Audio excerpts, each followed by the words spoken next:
तो अपनी सांस रोक लेते थे, सांस रोक कर आते थे नबी की बारगाह में। क्यों?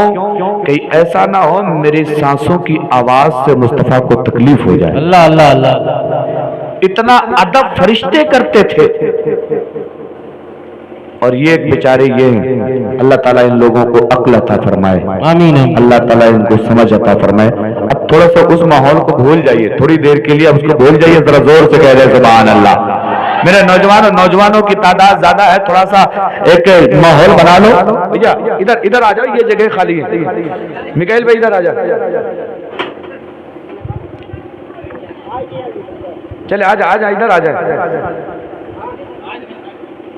ए बाबू तुम लोग कुर्सी अब छोड़ दो, इधर आओ, इधर आ जाओ, इधर सामने बैठो हमारे थोड़ा सा। हाँ, इस जगह को भर लो। हाँ, टेंशन ये भी है कि जूता कैसे उतारा जाए। हाँ, कई टेंशन है एक साथ में। हाँ, सुभान अल्लाह। अब तो एक बार जरा जोर से कह दे सुभान अल्लाह। हदीस पाक कहाँ चल रही थी, बात कहाँ चल रही थी, याद है आप लोगों को? सुभान अल्लाह कहो तो पेड़ कहाँ लगता है? जोर से पीछे वालों जरा तुम भी बोलो पेड़ कहाँ लगता है? तो एक मोटा सा पेड़ लगवा दो और जोर से हाथ उठा के कह दो सुभान अल्लाह। सुने जरा, पेड़ लगता है। अच्छा ईमानदारी से बता, अभी तक कितने पेड़ आपने लगा लिए? गिनो मत, गिनने का कहाँ टाइम है। ये हमारे आपके कंधे पे अल्लाह ने दो फरिश्ते बैठाए ना, एक नेकियां लिखता है, एक बुराइयां लिखता है। आज बुराइयों वालों को आराम दे दो कि तुम भैया बैठे रहो फुर्सत से, आज दाहिने वाले को बिजी करवाओ। इनसे कह दो कि तुम लिखते रहो, जब तक तकरीर होती रहेगी, नात होती रहेगी, तब तक हम लोग क्या कहते रहेंगे? जोर से बोलो क्या कहते रहेंगे? सुभान अल्लाह। आज इतनी बार सुभान अल्लाह कह दो कि अगर मिकाइल भाई 3 साल के बाद भी जलसा करवाए ना, तो कम से कम बैलेंस बराबर रहना चाहिए। हाँ, तवज्जो करें, बंदा एक बार मोहब्बत। औरतें सोच रही होंगी कि मौलाना बहुत बेकार आदमी, तो खाली मर्दवे का बतावत है, हमरे लोगन का बतौते नहीं है। मेरी बहनों ये हदीस तुम्हारे लिए भी है। तुम दादा दादी खाला बुआ ममानी बाद में कर लेना, अभी बोलती रहो लेकिन जोर से मत बोलो, चुपके से बोलो, आराम से बोलो, खुफिया आवाज में बोलो। आओ मुस्तफा जाने रहमत फरमाते, बंदा एक बार मोहब्बत से सुभान अल्लाह कहता है तो पेड़ कहाँ लगता है? अच्छा तारीफ है, हमारे कचौचा शरीफ इलाके में पेड़ 3 मकसद से लगाया जाता है। या तो आदमी पेड़ लगाता है फल खाने के लिए, जैसे आपने आम लगा लिया, अमरूद लगा लिया, केला लगा लिया, संतरा लगा लिया, सेब लगा लिया, लीची लगा लिया, आलू बुखारा लगा लिया, आलू लगा लिया, खुबानी लगा लिया। क्या मकसद होता है कि फल खाएंगे। या तो आदमी पेड़ लगाता है लकड़ियां काट के बेचने के लिए, जैसे आपने कलपटस लगा लिया, शीशम लगा लिया, सागवान लगा लिया, पॉपुलर लगा लिया। मकसद होता है जल्दी से ये बड़ा हो जाए, मोटा हो जाए, इसको काट के हम बेच देंगे। तीसरा और एक मकसद होता है पेड़ लगाने का, और वो मकसद क्या है पता है? वो मकसद ये है साया हासिल करने के लिए भी पेड़ लगाया जाता है। जैसे आपने नीम लगा लिया, पीपल लगा लिया, बरगद लगा लिया, पाकड़ लगा लिया, ये मकसद होता है साया हासिल करना। मैं नेपाल में तकरीर कर रहा था, एक नेपाली आदमी खड़ा हो गया, कहने लगा हजरत हमारे यहाँ 4 मकसद से पेड़ लगाया जाता है, आपके यहाँ 3 ही मकसद से, हमारे यहाँ 4 मकसद है। हमने कहा भैया 4 मकसद कौन सा है? कहने लगा हजरत 3 वही वाला जो आप वाला है। हमने कहा चौथा मकसद, बोला आदमियों को बांध के मारने के लिए भी पेड़ लगाया जाता है। आज ये लोग काम यही वाला किए थे, समझ रहे नहीं? तो आप लोग तो इस काम के लिए नहीं पेड़ लगाते ना। पेड़ लगाने का 3 मकसद। हर सिंहपुर एक बात बताना, तुमने सुभान अल्लाह कहा है हर सिंहपुर में, तुमने सुभान अल्लाह कहा है जिला लखीमपुर में, तुमने सुभान अल्लाह कहा है सूबा उत्तर प्रदेश में, मुल्क हिंदुस्तान में, दुनिया के इस हिस्से में, और तुम्हारे नाम का पेड़ कहाँ लगा है? जोर से बोलो पेड़ कहाँ लगा है? अब जिसको जन्नत के पेड़ का मजा लेना है, जरा दोनों हाथ उठा के जल्दी से कह दो सुभान अल्लाह। अरे हमें भी चाहिए, आपको भी चाहिए, लेकिन ईमानदारी से बताओ शहरवाज भाई, मरने से पहले किसी को जन्नत मिली है? अब जिसको मरना है वो जरा हाथ उठा दो। आधे हाथ गायब। अभी जन्नत लेने के चक्कर में सब उठा दिए थे, जब मरने की बारी आई तो आधे कह रहे अभी तो हम लड़की का ब्याह नहीं किया, अभी तो हमने ये काम नहीं किया। लेकिन एक बात याद रखो हर सिंहपुर वालों, हाथ उठाओगे तब भी मरना है, नहीं उठाओगे जब भी नहीं मरोगे, हाथ नहीं उठाओगे तो मर जाओगे, नहीं मरोगे। ऐसा नहीं है, जब मौत आ जाएगी, अल्लाह कुरान पाक में फरमाता है इज़ा जाअ अजलुहुम ला यस्तखिरूना सअतन वला यस्तक़दिमून। जब मौत का वक्त आता है, न एक सेकंड आगे न एक सेकंड पीछे वक्त आता है तो काम हो जाता। आप तरफ तवज्जो करना, हमने सुभान अल्लाह कहते जन्नत में पेड़ लगाए, उन पेड़ों का फायदा हम आए कब मिलेगा। चलते हैं नबी की बारगाह में हाथ जोड़कर अर्ज़ करते हैं या रसूल अल्लाह, हमने सुभान अल्लाह बड़ी मेहनत से कहा है, रात के ठंड में कहा है, मचल मचल के कहा है, आपका नाम ले लेके कहा है, बताए हमारे नाम के जितने पेड़ जन्नत में लगे हैं उन पेड़ों का फायदा हमें कब मिलेगा। नबी फरमाते हैं मेरी उम्मत के लोगों, घबराने की जरूरत नहीं है।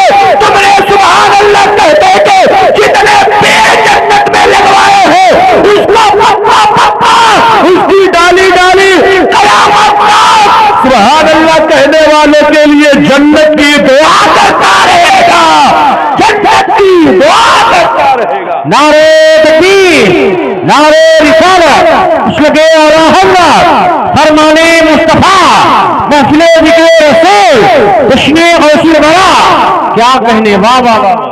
अब बोलो फायदे का सौदा है कि घाटे का? जोर से बोलो फायदा है कि घाटा? और अगर सुभान अल्लाह नहीं कहोगे तो घाटा आपका, इनाम नहीं दोगे तो घाटा हमारा। अब बोलो किसका करवाना है?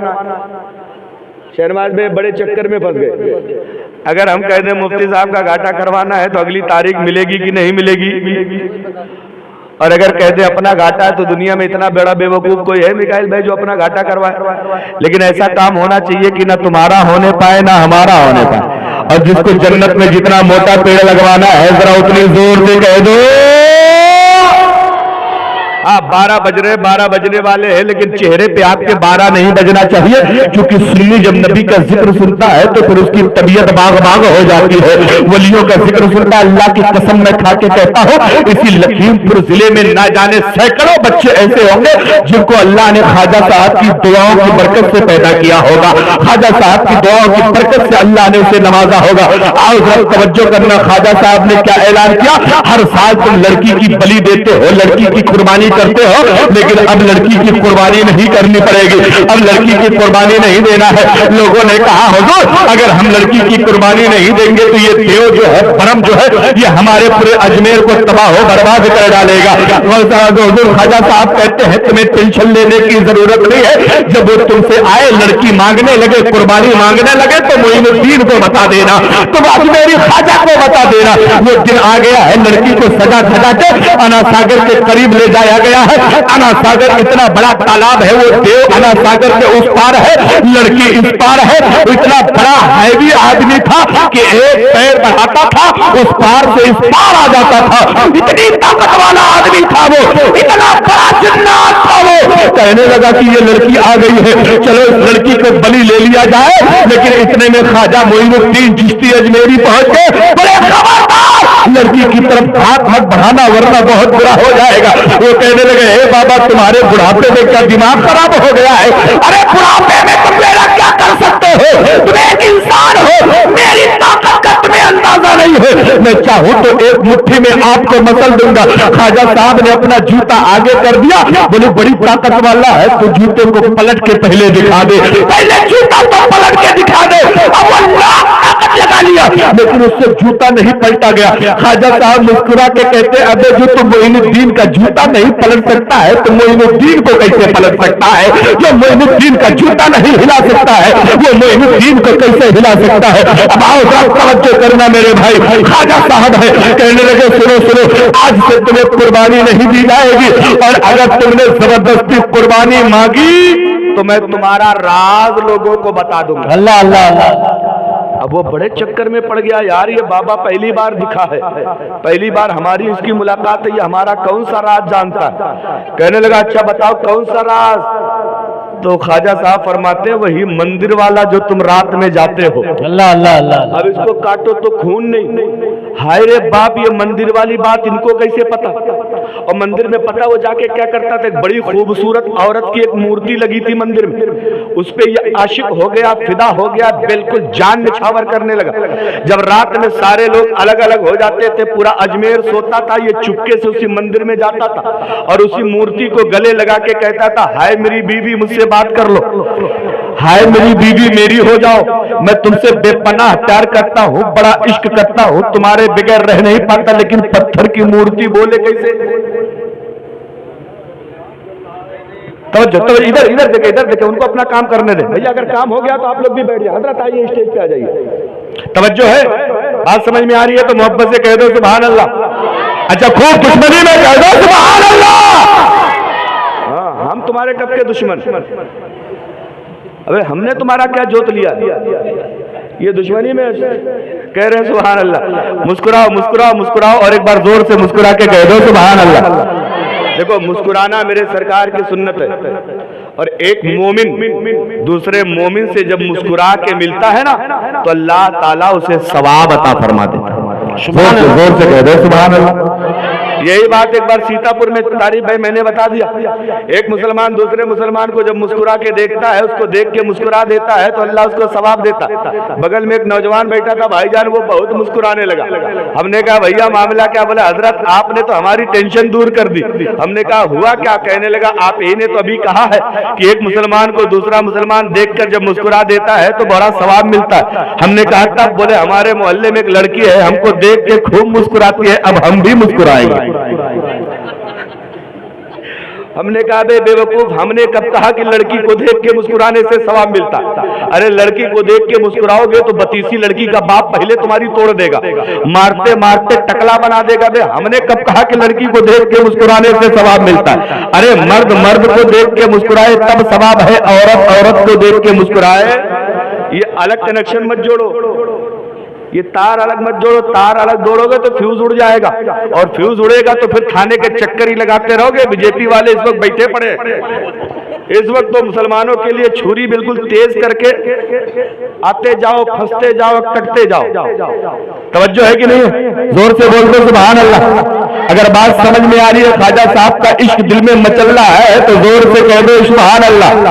और जरा तवज्जो करना, ख्वाजा साहब ने कहा कि अगर तुमने अब की बार बली मांगी तो राज तुम्हारा फाश, तुम्हारा राज पूरे अजमेर के सामने खोल देंगे। बोले कौन सा वाला? बोले वही मंदिर वाला। कहने लगा हजरत हाथ जोड़ रहे हैं, ये बात किसी को मत बताना, अल्लाह अल्लाह, वरना तो हमारी सब बोटी बोटी काट डालेंगे। कि मंदिर में, मंदिर तो किसी के आस्था की जगह, मंदिर तो पूजा पाठ की जगह है, और मैं जाके वहां ये करता हूं, अगर लोगों को पता चलेगा तो हमारी तो खटिया खड़ी हो जाएगी, हमारी सारी ताकत का जनाजा निकल जाएगा। तो ख्वाजा साहब ने कहा तब समझ जाओ, अगर तुमने आइंदा से ये बली मांगी ना तो ये राज मैं लोगों के सामने बता दूंगा। अभी वो जो ख्वाजा के सामने ताकत दिखा रहा था, ख्वाजा के सामने हिम्मत दिखा रहा था, अब ख्वाजा के सामने गिड़गिड़ा के माफी मांग रहा है। और ये सोच में पड़ा है मेरे बाप, इनको हमारा राज कैसे पता चल गया? हम रात में मंदिर जाते हैं, मूर्ति का हाथ पकड़ते हैं, उसको गले लगाते हैं, इनको कैसे पता चल गया है? लेकिन ख्वाजा साहब कहते तुम क्या करते हो उससे हमें मतलब नहीं है, हम इस्लाम फैलाने के लिए हिंदुस्तान में आए हैं, हम तुम्हें भी इस्लाम की दावत देते हैं, कलमा पढ़ के मुसलमान हो जाओ। वाह वाह वाह वाह वाह।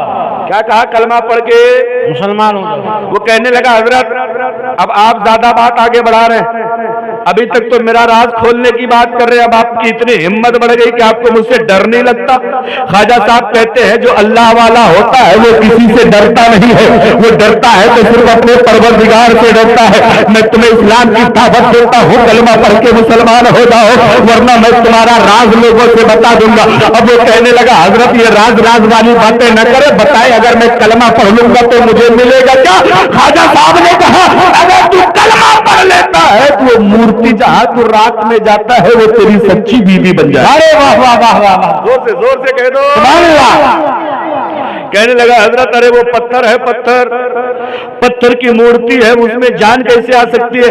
ख्वाजा साहब कहते कलमा तुम पढ़ो, आगे का काम मेरे ऊपर छोड़ दो। कहने लगा हजरत अगर बात ऐसी है तो हम अपना धर्म छोड़ने को तैयार है, अपना मजहब त्यागने को तैयार है, हाथ बढ़ाइए, कलमा पढ़ा के मुसलमान बना लीजिए। ख्वाजा साहब ने उस देव को कलमा पढ़ाया, मुसलमान बना लिया, और मुसलमान बनाने के बाद कहने लगा हजरत अब जल्दी करो वो हमारी बीवी बना दो। ख्वाजा साहब ने कहा भैया थोड़ा इंतजार तो कर लो, रात तो हो जाने दो, दिन में जाएगा मूर्ति को बीवी बनाने तो अजमेर वाले काट के कीमा बना देंगे। कहाँ चले हो तुम? रात दिन हो, रात हो जाने दो। अब वो बेचारा तड़प तड़प के रात होने का इंतजार कर रहा है, बिल्कुल बेचैन है कि कितनी जल्दी रात हो जाए और जल्दी से जाओ। जब रात का सन्नाटा छाया, ख्वाजा साहब से कहता हजरत रात हो गई। अब ख्वाजा साहब कहते जाओ, तुम जहां रोज जाते थे वहीं चले जाओ, उस मूर्ति का हाथ पकड़ना और उससे इतना कहना, चल तुझे ख्वाजा ने बुलाया है, चल तुझे अजमेर वाले बाबा ने बुलाया है, चल तुझे मोइनुद्दीन ने बुलाया है। अब बेचारा डरते डराते चुपके से मंदिर में घुसा, जैसी हाथ पकड़ा मूर्ति ने हाथ झटक के कहा, कहाँ अभी हमारा निकाह थोड़ी हुआ है। क्या कहने हैं? जोर से कहने लगी अभी हमारा निकाह थोड़ी हुआ है। अब ये अंदर से फूल के बिल्कुल गदगद, हाय रे मेरे बाप, आज तक ये कभी जिंदगी में बोली नहीं और आज ये मुझसे बात कर रही है। हाथ झटक दिया, कोई बात नहीं, कम से कम बोल तो रही है। अल्लाह अल्लाह अल्लाह, कम से कम बोल तो रही है, बोल तो रही है, बोल तो रही है। अब जब बातचीत होने लगी तो वो आपस में इश्किया बातें करने लगा। वो कहने लगी खबरदार, मुझसे उल्टी सीधी बातें करने की जरूरत नहीं है। अब उसको कहा था, ख्वाजा साहब ने उसको बोला कि मेरे पास लाना। अब ये कहने लगा अच्छा चलो, अगर मुझसे बात नहीं करना चाहती हो तो अजमेर में एक बाबा है जिनको मोइनुद्दीन कहा जाता है, चलो उन्होंने तुम्हें बुलाया है। वो कहने लगी बाबा ने मुझे बुलाया है, ये बात मुझे भी पता है, चलो चलते हैं। वो मूर्ति अपने पास से हिले ही अल्लाह ने उस मूर्ति में जान डाला, जान, और जान डालने के बाद वो मूर्ति साथ साथ चलने लगी है। दोनों ख्वाजा साहब की बारगाह में पहुंच गए। बारगाह में पहुंचने के बाद पत्थर की मूर्ति कहती है, मोइनुद्दीन जब हमें जान दे दिया है तो कलमा पढ़ा के मुसलमान बना दिया जाए। नारे तकबीर, नारे रिसालत, उसके आला हज़रत फैज़ाने गरीब नवाज, करामाते गरीब नवाज। वाह वाह वाह। अरे कोई बात नहीं है, कहाँ चल दिया आप? अरे बैठ जाओ मेरी बहनों, बैठ जाओ, कोई मामला नहीं है। इनसे हो पाएगा कुछ नहीं। अरे वो कुछ बदतमीज लड़के इधर नहीं खड़े थे, उन्हें ने बड़ा हंगामा किया बीच में, जलसा बड़ी देर तक सब इधर उधर रहा। खैरियत से कोई बात तो नहीं है ना? बात आगे बढ़ाए, खत्म कर दे, आगे बढ़ाए। जोर से बोलो सुभान अल्लाह। एक पेड़ जन्नत में लगवा लो, जोर से कह दो। देखिए वो जो कर रहा करने दे। एक बात बताएं, ये जितने नौजवान दौड़ दौड़ जा रहे हैं ना, इनसे होगा कुछ नहीं। एक बात बताएं, सुने तारीफ भाई, एक बार जंगल का राजा मर गया। कहाँ का? देखो इधर शहनवाज भाई, कौन मर गया? जंगल का राजा।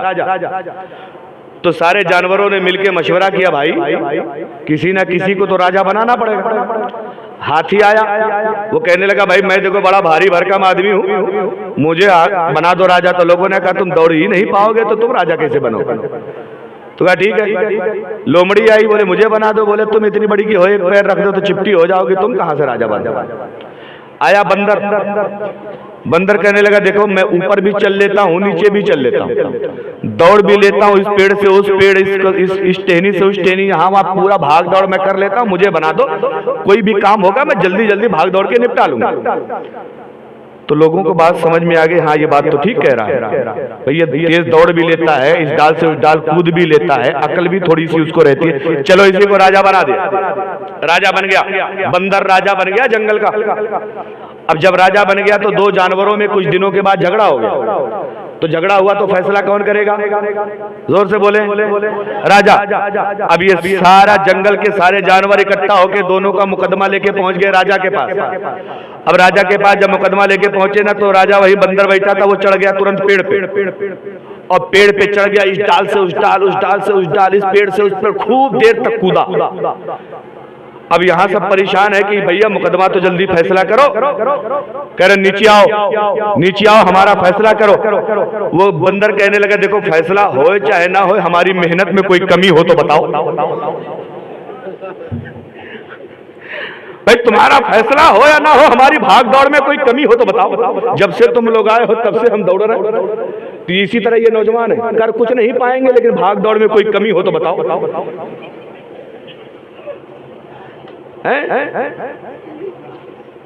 हाँ अब जरा मुस्कुराइए और जोर से कह दीजिए, जिसको जिसको अपनी माँ से सच्चा प्यार है जोर से बोल लो अच्छा ये हाथ ईमानदारी से हाथ उठा लो, ये हाथ आपके बाप के नाम पे मिले हैं कि रसूल पाक के नाम पे?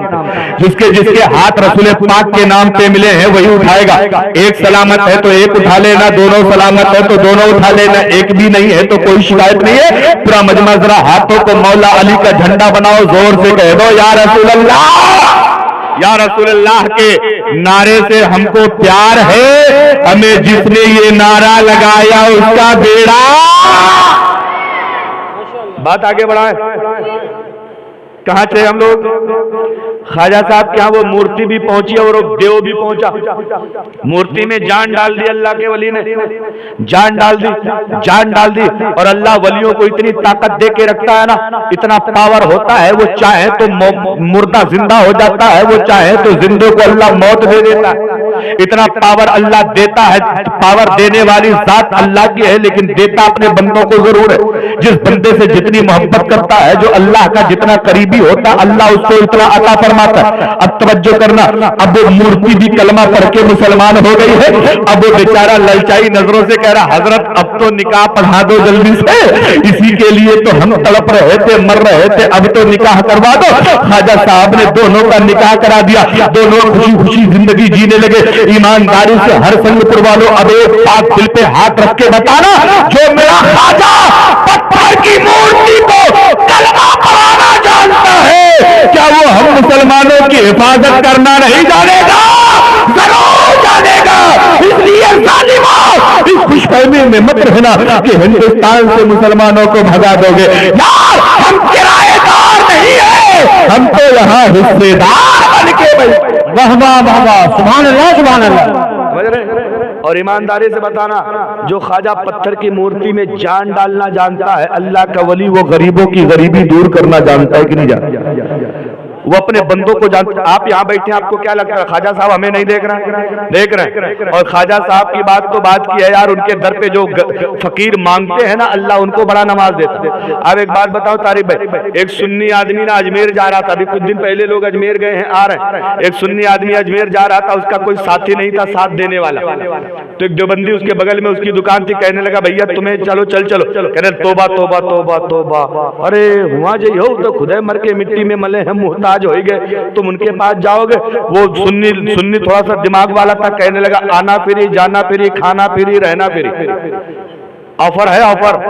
अब वो देवबंदी बेचारा पुराना लालची है, वो पड़ गया ऑफर में, बोला कि चलो इसी बहाने घूम आते हैं, दुकानदारियों नहीं हो रही है, चलो किराया इसका, खाना इसका, रहना इसका, होटल इसका, सब कुछ इसका, चलो घूमा। घूमने चला गया, सुन्नी पहुंचा है ख्वाजा साहब की बारगाह के लिए, शीरनी लिया है, फूल लिया है, चादर लिया है, चूमा है। चूमने के बाद सर पे रखा, लेके ख्वाजा साहब के मजार पे जाने लगा, तो देवबंदी से कहा तुम भी चलो। बोला तोबा तोबा, हम कहाँ वहां जाएंगे मरों से मांगने के लिए, जो मांगना है अल्लाह से मांगो, अल्लाह से। वो अच्छा सुन्नी कहने लगा तुम यहीं खड़े रहो, मैं अंदर से फातिहा पढ़ के आता। सुन्नी बेचारा चला गया, ख्वाजा साहब के मजार के करीब चला गया, चादर पेश की, फूल पेश किया, फातिहा पढ़ा। अब ये जो देवबंदी बाहर मजार के खड़ा है ना, देख रहा है कोई मजार को चूम रहा है, कोई जन्नती दरवाजे से निकल रहा है, कोई दीवाना वार वहां पड़ा है, सब ख्वाजा ख्वाजा की सदाएं लगा रहे हैं। ये लाहौल पड़ रहा है, खड़ा होकर बाप रे बाप, तौबा है, बिदअत है, शिर्क है, यही खड़ा खड़ा कर रहा है। इतने में देखा एक गरीब आदमी आया, झोली लिया है, बदन पे फटे पुराने कपड़े हैं, बाल लंबे लंबे हैं, चेहरे पे बिल्कुल मैला कुचैलापन है। ख्वाजा के मजार के चारों तरफ किनारे किनारे घूम के एक रट लगा रहा है, ख्वाजा 5 रुपये दे दे, ख्वाजा 5 रुपया दे दे, ख्वाजा 5 रुपया दे दे। मजार के किनारे किनारे घूम के 5 रुपये का सवाल कर रहा है। एक चक्कर लगाया, किसी ने 5 रुपया नहीं दिया। थोड़ी देर के बाद दूसरा चक्कर लगाया, किसी ने 5 रुपया नहीं दिया। ये देवबंदी खड़ा खड़ा कह रहा, देखो ये बाबा कितना बड़ा बेवकूफ है, अल्लाह से मांगना चाहिए तो ख्वाजा से मांग रहा है, ये शिर्क कर रहा है, ये कुफ्र कर रहा है। इतने में बाबा वो तीसरा चक्कर लगा के उसी देवबंदी के पास से गुजर रहा था। उस देवबंदी ने बुलाया, बाबा इधर आओ, उनसे मांग रहे हो, खुद ही तो मुहताज है, लो मैं तुम्हें 5 रुपया दे देता हूँ, मांगना बंद करो, यहाँ कुछ नहीं मिलता है, यहाँ मांगना बेकार है। जैसे देवबंदी ने सिक्का निकाला और उस बाबा के हाथ में रखा, बाबा ख्वाजा के गुम्बद को देख के कहता, ख्वाजा दिलवाया ऐसे से जो तुझे मानता ही नहीं है, अरे दिलवाया ऐसे से जो तुझे मानता ही नहीं है। अब देवबंदी के पैर के नीचे की जमीन खसक गई, हाय रे मेरे मौला, मैं इनको नहीं मानता, इसको कैसे पता? मैं इनको नहीं मानता, ये फकीर कैसे जाने? मैं जिंदगी में पहली बार अजमेर आया हूं, ये मुझे कब से जानता है कि मैं नहीं मानता? ये राज या तो मैं जानूं या मेरे साथ आने वाला दोस्त जाने या तो अल्लाह जाने। इस बाबा को कैसे पता चल गया कि मैं इनको नहीं मानता? अब बेचारे का चेहरा लाल पीला, बिल्कुल शर्म से पानी पानी। बाबा इतना कह के निकल गया, ख्वाजा दिलवाया ऐसे से जो तुझे मानता ही नहीं, दिलवाया ऐसे से जो तेरे ऊपर जिसका भरोसा ही नहीं। अब इतने में सुन्नी फातिहा पढ़ के निकला, चेहरे पे नूर चमक रहा। आते ही देखा तो इधर चेहरे पे 12 बजा हुआ। सुन्नी ने पूछा, भाई मामला क्या है? किसी से पंगा हो गया, किसी से झगड़ा हो गया, किसी से लड़ाई हो गई, काहे इतने रंजीदा हो? कहने लगा, यार एक बात समझ में नहीं आ रही है। बोलो, अजमेर में मैं पहली बार आया, तुम्हारे अलावा पूरे अजमेर में मैं कोई जानता नहीं, लेकिन एक बाबा आके मुझसे सामने कह के गया है, 5 रुपया मैंने इसको दिया और बाबा उल्टे कदम कहते गया है कि बाबा दिलवाया उससे जो तुझे मानता ही नहीं। ये तो बता, इसको कैसे पता चला कि मैं नहीं मानता हूं? सुन्नी का कलेजा गज भर का हो गया। ख्वाजा के मजार की तरफ नजर करके कहता है, ओ दुनिया वालों, सोच के देखो, ख्वाजा की बात बाद में करना, उनके दर का फकीर भी दिलों के हालात जान लिया करता है। उनके दर पे रहने वाला दिलों का हाल जान लेता है।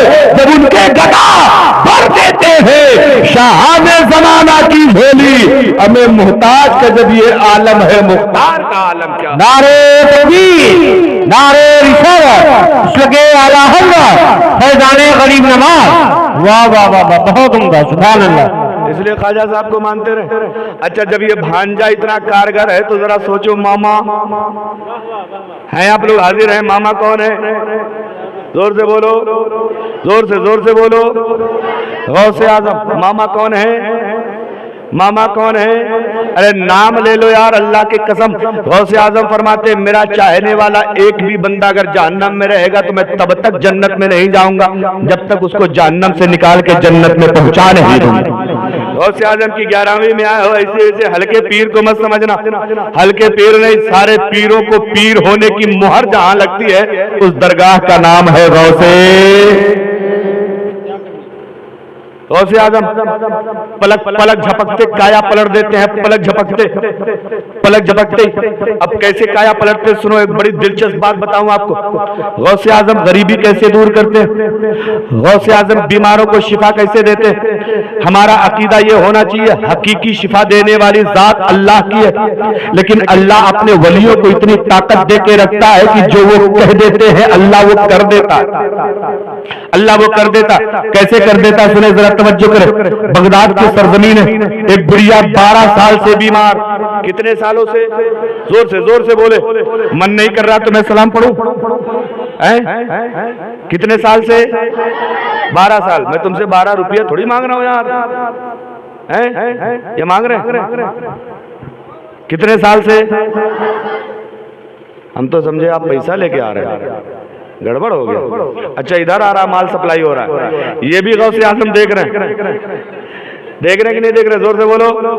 अब तुम्हें भी देख रहे ही नहीं देख रहे? कौन बोल रहा है कौन नहीं बोल रहा? गौसे आजम देख रहे कि नहीं देख रहे? अगर देख रहे हैं तो एक बार अपने गौस को आवाज सुनाओ, जोर से कह दो, या गौस अलमदद। अब सुनो जरा, 11वीं मनाने वाले मिकाइल भाई, अल्लाह तुम्हारी किस्मत को खुश रखे, अल्लाह तुम्हारे बाल बच्चों को, घर खानदान को खुश रखो। आओ जरा गौसे आजम का पावर देखो। आज तुमने गौसे आजम की 11वीं मनाई है, जरा गौसे आजम की ताकत देखो। बुढ़िया 12 साल से बीमार, डॉक्टर इलाज करते करते थक गए, हकीम थक गए, सर्जन थक गए, बुढ़िया ठीक नहीं हो रही। हर डॉक्टर ने इलाज कर लिया। एक दिन किसी ने उसके लड़के से बताया, बेटा एक काम कर चला जा बगदाद, वहां एक बाबा रहते हैं जिनको अब्दुल कादिर कहा जाता है, उनके पास चला जा, दुआ करा ले, हो सकता है अल्लाह तेरा काम बना दे, हो सकता है वो तेरी माँ ठीक हो जाए। वो कहने लगा, देख यार बाबा के चक्कर में मैं तो पढ़ता नहीं, ये जगह इलाज करा लिया ठीक नहीं हुआ, ये बाबा के बस की बात है। वो कहने लगा, यार यहाँ तेरा कोई पैसा नहीं लगेगा, रुपया नहीं लगेगा, खर्चा नहीं होगा, चला जा, अल्लाह वाले हैं, हो सकता है कर्म अल्लाह कर देगा तो बात बन जाएगी। मरता क्या ना करता बेटा अम्मी की तबीयत के लिए चला गया गौसे आजम की बारगाह में। गौसे आजम बैठे हैं, पहुंच गया, पहुंच के कहने लगा हुजूर बड़ी तमन्ना लेकर आया हूं, बड़ी आरज़ू है, बड़ी मेहनत से चल के आया हूं। गौसे आजम ने फरमाया बोलो क्या कहना चाहते हो? कहने लगा हुजूर मेरी माँ है 12 साल से बिस्तर पे पड़ी है, न उठ रही है, न चल रही है, न बोल रही है, न खा रही है, न मर रही है, न जी रही है। बड़ा मामला घर का खराब हो गया है, 12 साल हो गया है माँ का इलाज कराते कराते, लेकिन माँ ठीक नहीं हो रही है। गौसे आजम फरमाते हैं जा उठ जा, घर चला जा, तेरी माँ ठीक हो जाएगी। क्या कहा? तेरी माँ ठीक हो जाएगी। बीमार हो तो जोर से बोलो तेरी माँ ठीक हो जाएगी।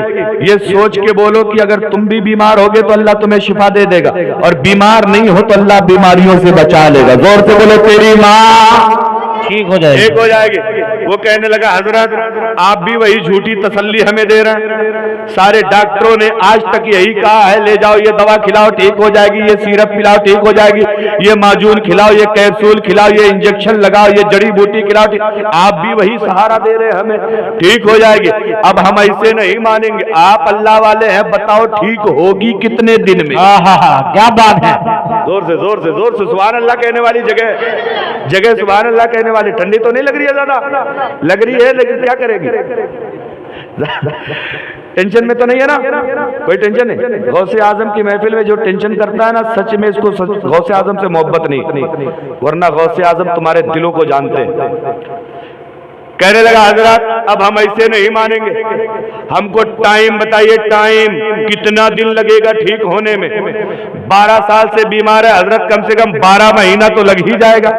गौसे आजम मुस्कुरा के फरमाने लगे हमें 12 महीना छोड़ 12 हफ्ता नहीं लगेगा। वाह वाह वाह वाह। आपको सुभान अल्लाह कहने में 1.5 महीना लग ही जाएगा। अच्छा नहीं लगेगा? हम तो समझे लग जाएगा, 2026 आएगा। तवज्जो, 12 महीना छोड़ तेरी माँ को ठीक होने में 12 हफ्ता नहीं लगेगा। वो कहने लगा हजरत कैसी बातें कर रहे हैं, आप 12 साल से माँ बिस्तर पे पड़ी है, आप कह रहे हैं 12 हफ्ता नहीं लगेगा। गौसे आजम ने फिर नजर करी और फरमाते चल 12 हफ्ता छोड़ 12 दिन नहीं लगेगा। क्या कहने हैं? सुभान अल्लाह। कितना दिन नहीं लगेगा? 12 दिन नहीं लगेगा। कहने लगा अरे हजरत कोई जादू की छड़ी उड़ी है क्या आपके पास? 12 साल से बीमार आप कह रहे हैं 12 दिन नहीं लगेगा। देखिए हमें झूठी तसल्ली मत दीजिए, हम पहले ही से बहुत परेशान हैं हजरत, हम बहुत दुखी हैं, हमें और दुख न दीजिए, जल्दी से बताइए। गौसे आजम मुस्कुरा के फरमाते चल 12 दिन छोड़ 12 घंटा नहीं लगेगा। क्या कहने? वाह वाह वाह वाह। ये देखो जितनी बात आगे बढ़े उतनी जोर से सुभान अल्लाह आना चाहिए, जोर से कह दो। क्या कहा? 12 दिन छोड़ 12 घंटा नहीं लगेगा। वो कहने लगा अरे हजरत ऐसा तो हो ही नहीं सकता, 12 साल से माँ बीमार है, आप कह रहे 12 घंटा नहीं लगेगा। गौसे आजम फिर आंखें बंद करके फरमाते 12 घंटा छोड़ 12 मिनट नहीं लगेगा। क्या कहने? क्या कहने? वाह वाह। क्या कहा? 12 घंटा छोड़ 12 मिनट नहीं लगेगा। मिनट नहीं लगेगा। अब वो उसका दिल धक धक कर रहा है, एक तो भरोसा भी नहीं हो रहा है कि 12 साल से बीमार है, ये हमको बाबा लग रहा, मजाक कर रहा है। लेकिन गौसे आजम मजाक करने वाली जात का नाम नहीं है, वो तो इतनी बड़ी जात का नाम है कि सूरज आसमान पे बाद में निकलता है, पहले गौसे आजम को सलाम करता है। चांद आसमान के बाद में निकलता है, पहले गौसे आजम को सलाम करता है। सुबह बाद में होती है, पहले गौसे आजम को सलाम करते। इतने पावरफुल है, लेकिन वो बंदा जानता नहीं, वो तो समझ रहा है कि बाबा मजाक कर रहे हैं। गौसे आजम ने कहा 12 घंटा छोड़ 12 मिनट नहीं लगे। कहने लगा हजरत करम कर दे मेरे ऊपर, आप कह रहे 12 मिनट नहीं लगेगा, माँ 12 साल से बीमार है, आप कह रहे 12 मिनट नहीं लगेगा। गौसे आजम कह रहे 12 मिनट छोड़ 12 सेकेंड नहीं लगेगा।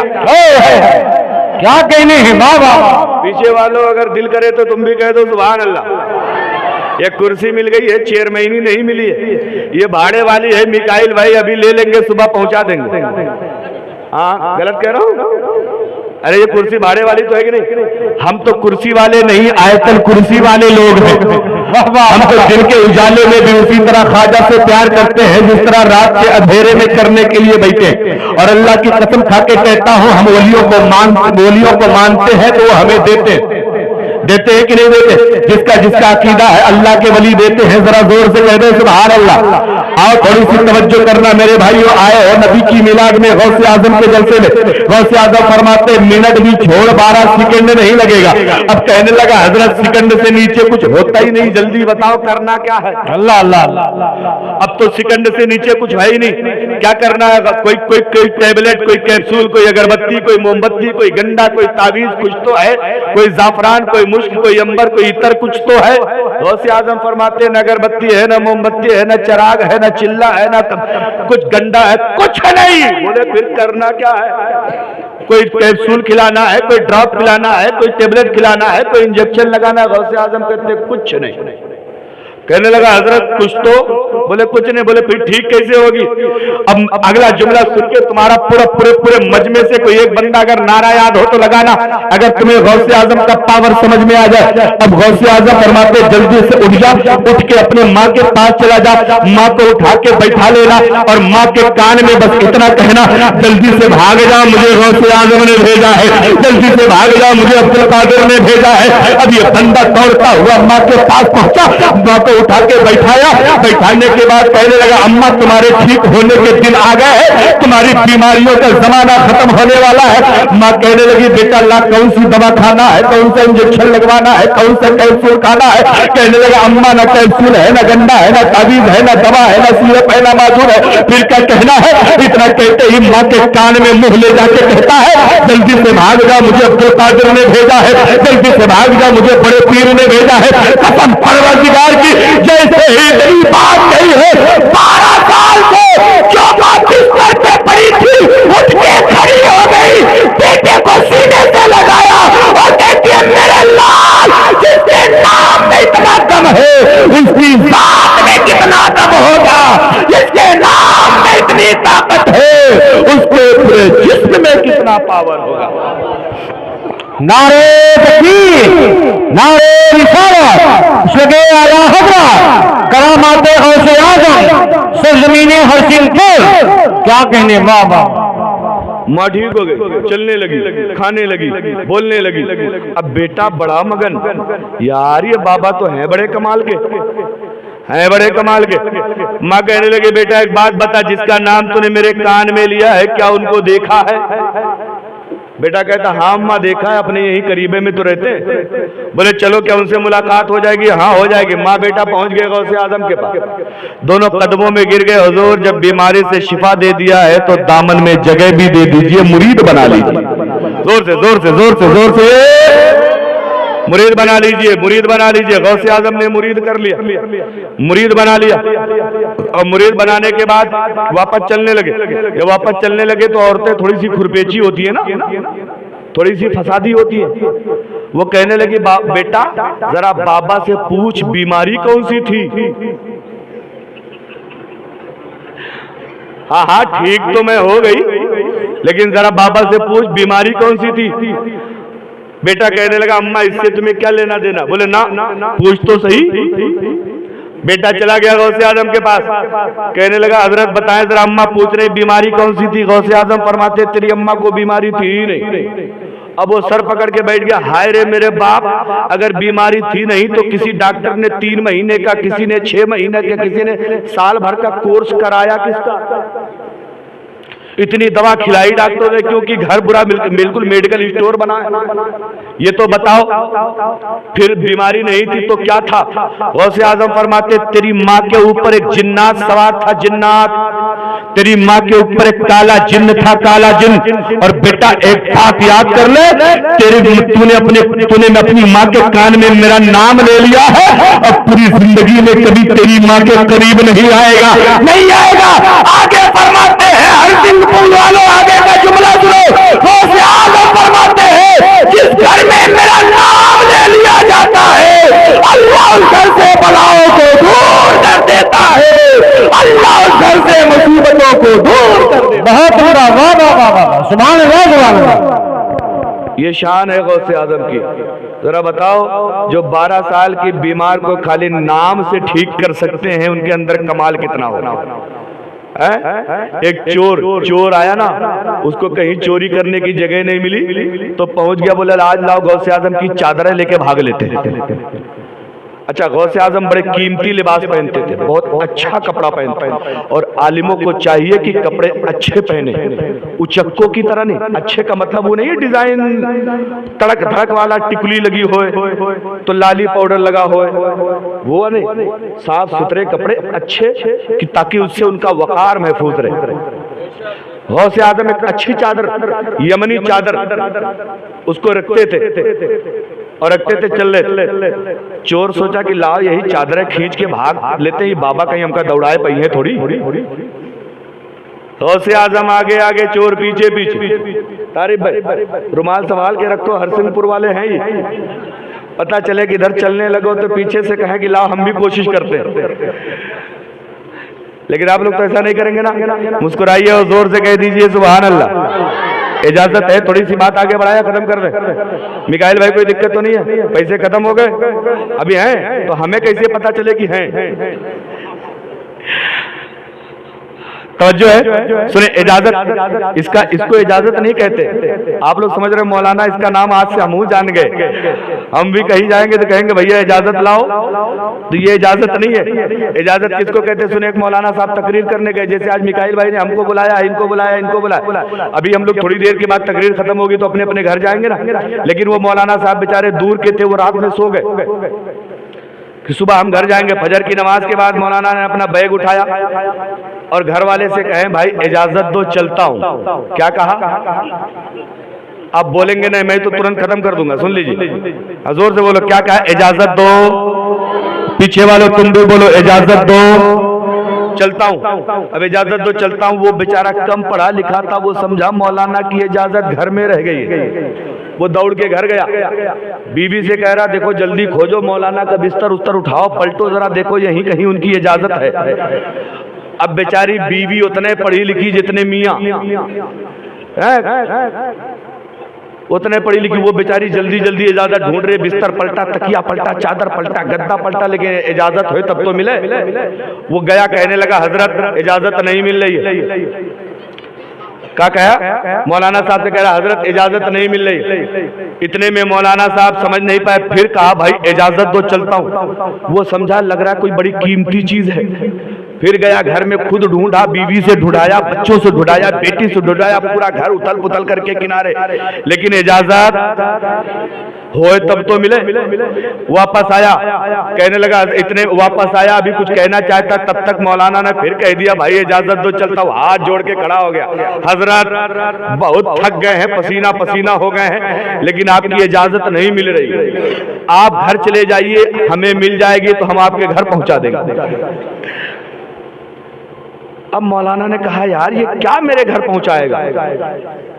तो पूछा भैया क्या पहुंचाओगे? बोले हजरत वही इजाजत जो आप इतनी देर से खड़े होके मांग रहे हैं, नहीं मिल रही, मिल जाएगी तो हम आपके घर पहुंचा देंगे। मौलाना ने सर पे हाथ रखा, कहा हाय रे मेरी कौम इतनी अनपढ़ है कि इजाजत को भी नहीं समझती है। तो मौलाना साहब कहने लगे बाबू मैं ये कहना चाहता था, मुझे घर जाना है, जाने दो। बोले हजरत अब तो दिमाग खराब किए हो ना, अगर यही कहना था तो पहले सीधे सीधे कह देते, 1 घंटा दौड़ाया क्यों?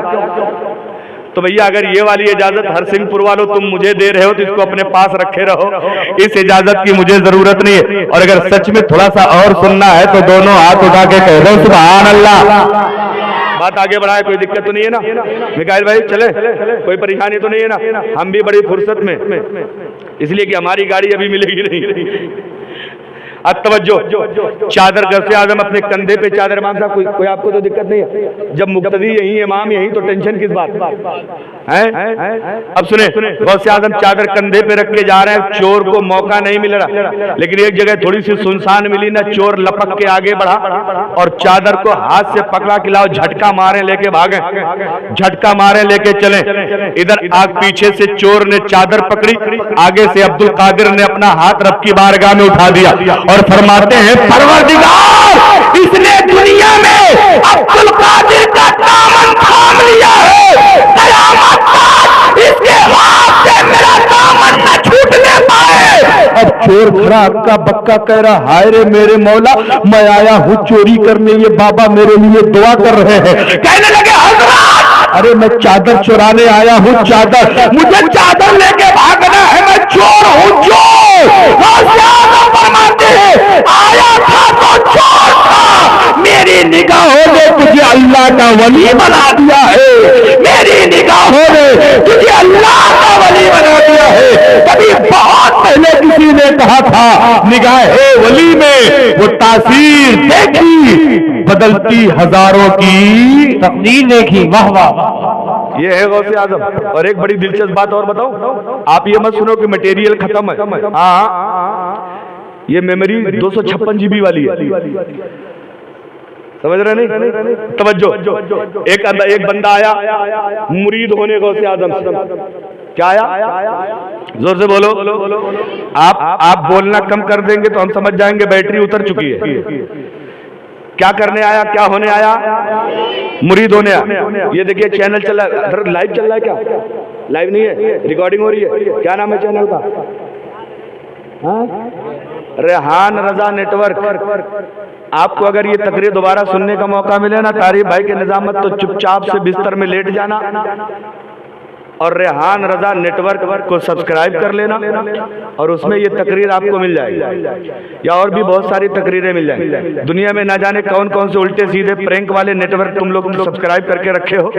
कभी कभी दीनी चैनल सब्सक्राइब कर लिया करो, ये नोटिफिकेशन ऑन कर लिया करो, ये तुम्हारे पास ये तकरीर फौरन पहुंच जाए। लेकिन एक बात सुने, आजकल का नौजवान बहुत चालाक है शहनवाज भाई। ये ठंडी का मौसम नौजवानों के लिए बड़ा गोल्डन मौसम है। हाँ, अरे बड़ा मजेदार। पता कैसे? गर्मी में अगर फिल्में देखोगे लेटे लेटे तो अम्मा डांटेंगी, अब्बा डांटेंगे। अब इधर से रजाई ओढ़ लो, ना अम्मा देखे ना अब्बा देखे, है कि नहीं? अच्छा इमाम साहब, रजाई और अच्छा यहूदी कितने चालाक है पता है? जिन्होंने मोबाइल बनाया, पहले मोबाइल चला था तो उसमें लिखने वाले पढ़े लिखे लोग ही मोबाइल चला पाते थे, बड़ा वाला। जो अनपढ़ थे वो मोबाइल नहीं चला पाते थे। लेकिन हिंदुस्तान में उसको पैसा कमाना, यहाँ 80 करोड़ लोग अनपढ़ हैं। अब कैसे पैसा कमाए? तो उन्होंने कहा एक काम करो, इसमें बोलने वाला ऑप्शन लाओ, नहीं पढ़े लिखे और टेंशन नहीं है, बोल के मंगाओ, उसमें बोल दो। अब बोल दो तो ये जो दादी अम्मा बैठी है बुढ़ी है, वो कहा थी तनी बोल के तनी हऊ वाला मंगाओ, कहती हजरत नहीं कहती? हाँ, ये वाला नहीं मजावत है, हऊ वाला। हाँ, ये बुढ़िया कभी ये नहीं कही होगी कि लाओ तनी हमको खोल दो तहियात याद कर ले, कभी नहीं कहा होगा दुरूद शरीफ याद कर ले, कभी नहीं कहा होगा कि लाओ वजू का तरीका याद कर ले। लेकिन इसको नाटक सुनाओ, इसको फिल्मी गाने सुनाओ। अब ये नौजवान क्या करता है? अच्छा एक चीज और, तो उन्होंने बोलने वाला कर दिया, अनपढ़ो बोल के मंगाता, पढ़ा लिखा नहीं है, मोबाइल 45,000 का लिए घूम रहा, कुछ नहीं करना जानता, खाली मुंह बना के चोंच बना सेल्फी लेता है बस। अब सुनो, यहूदियों को पता चला, अच्छा चलो ये वाला करके हमने सबके हाथ में तो मोबाइल चला दिया। लेकिन अब नौजवान तबके को खास तौर से टारगेट करना ना, ये रात में जब वीडियो कॉल करके लड़कियों से बात करता है तो अंधेरे में चेहरा दिखता ही नहीं, ऊपर से कंबल पड़ा है, ऊपर से रजाई पड़ी है। तो यहूदियों ने कहा क्या अभी तक पीछे वाले कैमरे में लाइट रहती थी, अब आगे वाले में लाइट कर दो। अब उन्होंने फ्रंट कैमरे में लाइट कर दिया, उधर साएं वो बोल रही है, इधर साएं ये बोल रहा है। खुदा जाने क्या कर रहे हैं आपस में सब पूरी रात। और वो मेरे लाल, एक बात बहुत गौर से सुनना, रात की तन्हाई में, रात के सन्नाटे में, चादर के अंदर, लिफाफे के अंदर, रजाई के अंदर तुम जो भी हरकत कर रहे हो, तुम्हारी माँ देखे ना देखे, बाप देखे ना देखे, भाई देखे ना देखे, भाभी देखे ना देखे, लेकिन खुदा देख रहा। आला हजरत फरमाते हैं मैंने छुप छुप के किए जिसके गुनाह, वो खबरदार है क्या होना। किससे छुप रहे हो तुम? ये हमारा नौजवान इमाम साहब किबला ये रात में गंदी फिल्में देख के अपनी जवानी शादी से पहले बर्बाद कर रहा है।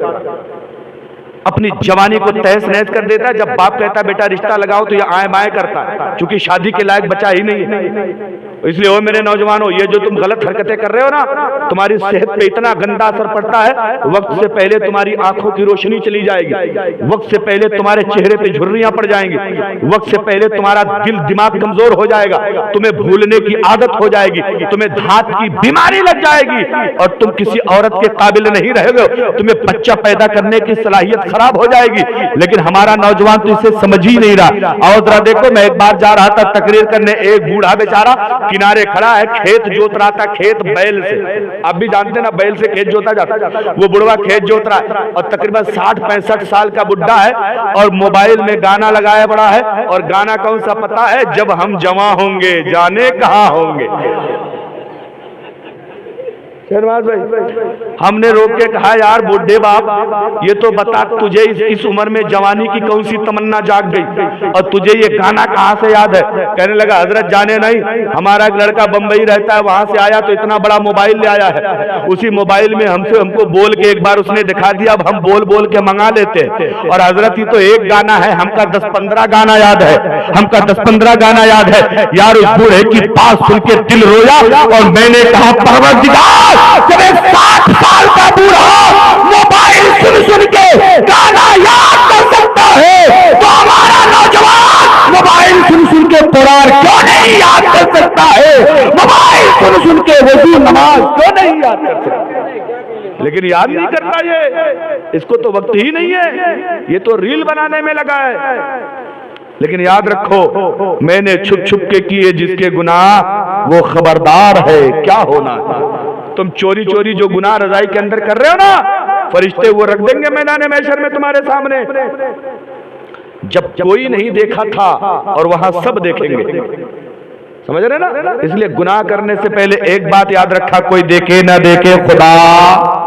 जोर से बोलो, जो बोल रहे हैं उनको भी अल्लाह देख रहा, जो नहीं बोल रहे उनको जोर से बोलो खुदा देख रहा। घबरा तो नहीं रहे ना? बात आगे बढ़ाएं, इजाजत है कौन सी? मौलाना वाली? वो इजाजत नहीं चाहिए। और अगर सही वाली इजाजत है तो मुस्कुरा के जोर से कह दो, जोर से मोटा सा पेड़ जन्नत में लगवाओ, जोर से कह दो। तवज्जो करना, एक गौसे आजम के बारगाह में डकैत आया, डकैत, और कहने लगा हजरत मुरीद कर लो। गौसे आजम ने फरमाया मुरीद तो कर लूंगा, लेकिन चोरी, डकैती, शराब, जिना, जुआ, मारपीट, झूठ सब छोड़ना पड़ेगा। बोले हजरत छोड़ेंगे कुछ नहीं, मुरीद कर ले। इतना हर धर्म कहने लगा छोड़ेंगे कुछ नहीं लेकिन मुरीद कर लीजिए। गौसे आजम कहने तब मैं मुरीद नहीं करूंगा। कहने लगा जब तक मुरीद करेंगे नहीं तब तक घर छोड़ के जाएंगे नहीं, मुरीद करना पड़ेगा। गौसे आजम कहने लगे अजीब आदमी आया है। पहले बंदा आता था कहता हजरत गुनाहों से तौबा कर रहे हैं, मुरीद कर लीजिए, और ये कह रहा सब करेंगे, चोरी करेंगे, डकैती करेंगे, शराब पिएंगे, जुआ खेलेंगे, मुरीद कर लीजिए। अब गौसे आजम को हिकमत से काम लेना था, वो बेचारा बिगड़ा हुआ आदमी। गौसे आजम कहते अच्छा चलो मुरीद तो कर लेंगे, लेकिन मैं तुम्हारी सारी बातें मानने को तैयार हूं, तुम मेरी एक मानोगे कि नहीं मानो? कहने लगा हजरत कैसी बातें करते हैं, मैं आपकी एक मान लूंगा लेकिन आप मुझे मुरीद कर ले। गौसे आजम फरमाते चलो तुम्हें मुरीद कर ले। मुरीद कर लिया। मुरीद करने के बाद कहने लगा हजरत हमारा आपका एग्रीमेंट है, चोरी करेंगे, जुआ खेलेंगे, शराब पिएंगे, जिना करेंगे, डकैती करेंगे, सब करेंगे, मुरीद हो गए, छोड़ेंगे नहीं। गौसे आजम फरमाते ठीक है मत छोड़ना, लेकिन एक मेरी बात मान लो, और वो बात ये है कि जब अजान का टाइम हो जाए, जिस भी नमाज का टाइम हो जाए, अजान का टाइम हो जाए तो जहां रहो, जिस हाल में रहो, अजान जरूर पढ़ देना। बोला बस इतनी छोटी सी बात, ये तो हमारे लिए बड़ा आसान है। जो आज तक मस्जिद का मुंह ना देखा हो उसको गौसे आजम ने पाबंदी लगा दी। क्या करना है?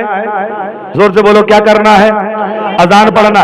अब वो गया, जोहर का टाइम हो रहा था, अंदर कमरे में घुस गया, पल्ला बंद कर लिया, चटकनी लगा ली, लगाने के बाद आहिस्ता आहिस्ता अजान पढ़ रहा। बीवी ने बाहर से सुन लिया, दरवाजा खटखटा के कहने लगी क्या कर? बोले तुम तो चुप रहो, तुम बोलना मत, हमारा गौसे आजम का एग्रीमेंट है।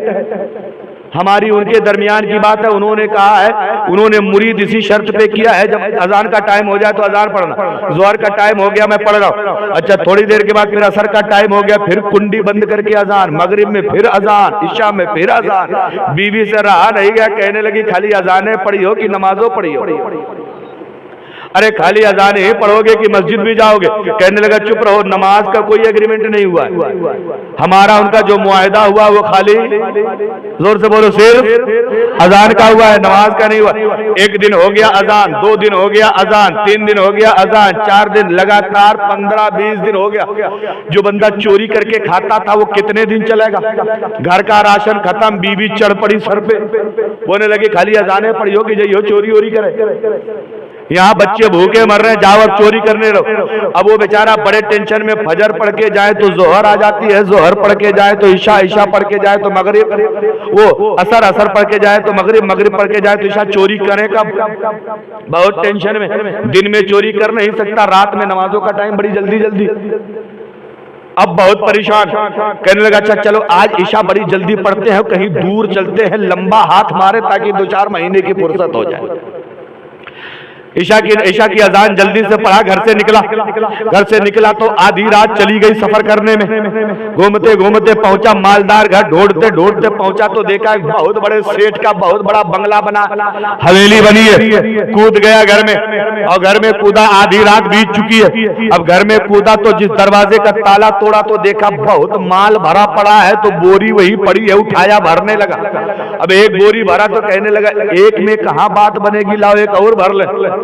दूसरी भरा तो तीसरी भरा तो चौथी भरा, लालच के चक्कर में भूल ही गया टाइम क्या हो रहा है।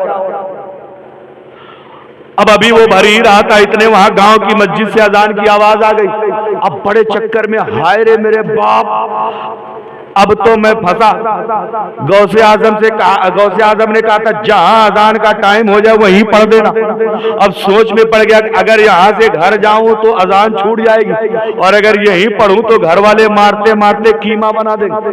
अब जाए तो कहां जाए तो कहां जाए, बड़े चक्कर में। अब गौसे आजम की नजरे विलायत देख के मुस्कुरा रही कि आज फंसा है। अब दिल ही दिल में सोच रहा है मेरे मौला करे क्या।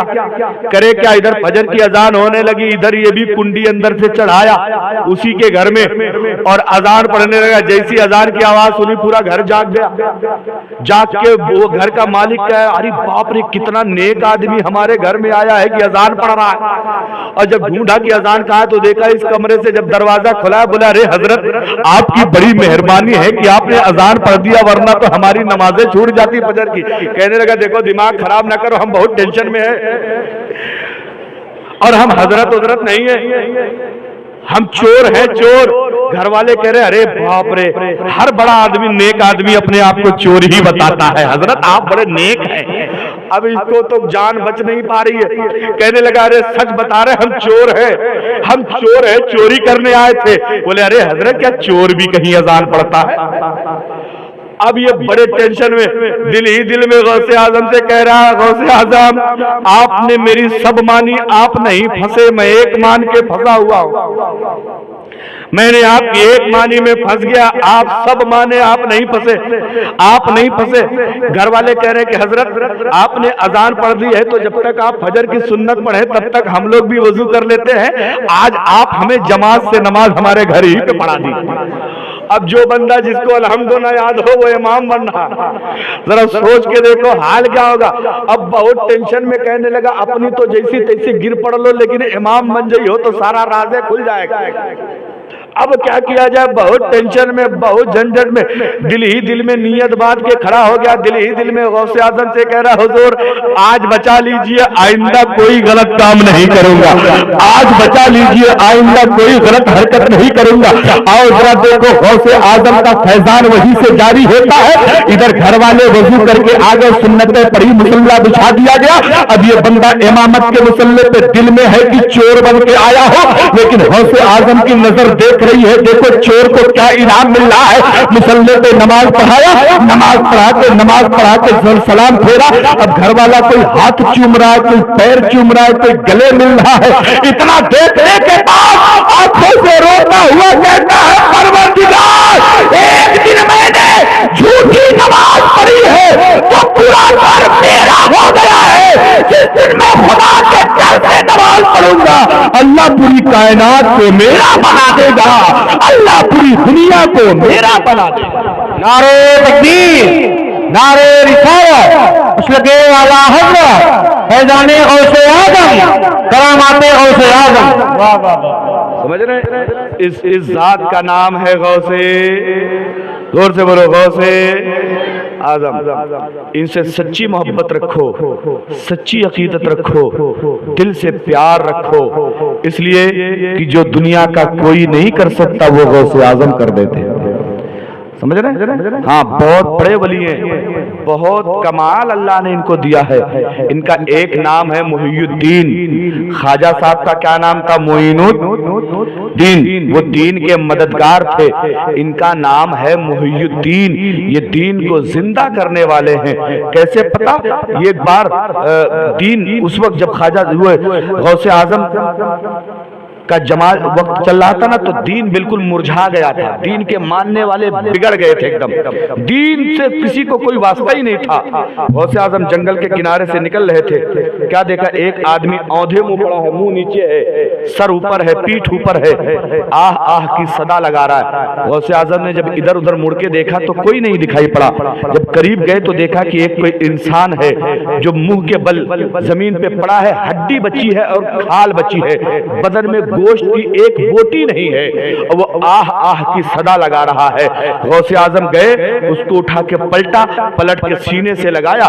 जैसे ही गौसे आजम ने सीने से लगाया, वो बंदा तंदुरुस्त हो गया, वो बंदा सेहतमंद हो गया, वो बंदा चलने फिरने लगा। और गैब से आवाज आई, ओ अब्दुल कादिर, तुमने दीन को जिंदा कर दिया है, इसलिए आज से तुम्हें मुहियुद्दीन कहा जाएगा, दीन को जिंदा करने वाला कहा जाएगा।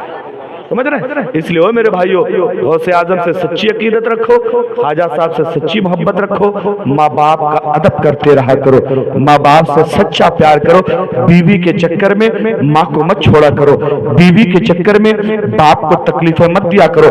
बाप के चेहरे पे जो झुर्रियां हैं वो तेरी तरक्की की सीढ़ियों की झुर्रियां है। आज जो तू जिस तरक्की पे है ना, उसमें ना जाने तेरे बाप की कितनी रातें लगी है। आज जो तुम खुशहाली की जिंदगी जी रहा है, ना जाने तेरे बाप ने, तेरी माँ ने कितनी रातें जग के तुझे पाला है। इसलिए ओ मेरे भाइयों, एक हदीस सुन लो। मुस्तफा जाने रहमत फरमाते हैं, अगर तुम गरीब हो, मक्का नहीं जा सकते, मदीना नहीं जा सकते, तो नबी फरमाते घर चले जाओ, माँ का मुस्कुराता हुआ चेहरा देख लो, अल्लाह तुम्हें हज का सवाब अता फरमा दे। हज का सवाब, माँ का चेहरा देखने पर हज का सवाब। एक साहबी थे, कहने लगे या रसूल अल्लाह, अगर कोई 2 बार माँ का चेहरा देख ले तब? नबी फरमाते 2 हज का सवाब। एक और थे, कहने लगे कोई 3 बार देख ले तब? नबी फरमाते 1000 बार देख लो तो 1000 हज का सवाब मिलेगा। ओ हर सिंहपुर वालों, ईमानदारी से बताना, माँ का मुरझाया हुआ, माँ का बूढ़ा चेहरा, माँ का झुर्रियों वाला चेहरा एक बार देख लो, अल्लाह हज का सवाब दे देता है। और बीवी का चेहरा पूरे मेकअप के साथ करके देख लो तो लक्कड़ बाबा भी जाने का सवाब। समझ रहे? इसलिए माँ से सच्ची वफा रखो, माँ से प्यार रखो। अल्लाह ताला हम सबको माँ की खिदमत करने की तौफीक अता फरमाए। अब चलते चलाते 2 शेर सुनेंगे आप। मेरी माँ का इंतकाल हो गया, अल्लाह ने मुझे सब कुछ दिया।